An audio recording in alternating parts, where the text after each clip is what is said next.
ओम समस्त को प्रणाम।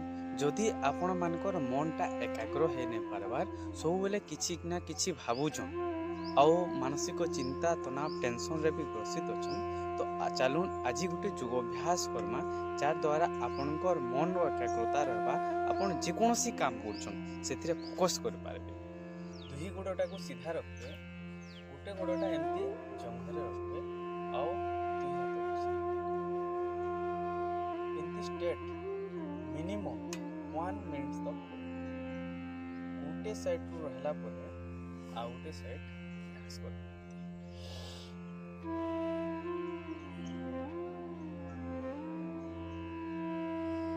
ई अभ्यासटा के वृक्षासन कहै आसी। आपण गोटे गोड़ को जंघरे रखिक दुई हाथ को नमस्कार स्थिति रे रखबे। ई वृक्षासनटा जदि आपण याडर साडर कथा भाबुचन तो ठिया उठी ना पारन भलसे। तो आमे जिते बेले वृक्षासन ठिया उठुचा आमर मनटा याडर साडर कथा भाभी भी न पारे, जार द्वारा मानसिक चिंता तनाव टेंशन दूर हो जाए। मनर एकाग्रता रही मन जदि एकाग्रता रहबा आम माइंड फ्री रिलैक्स रहमा।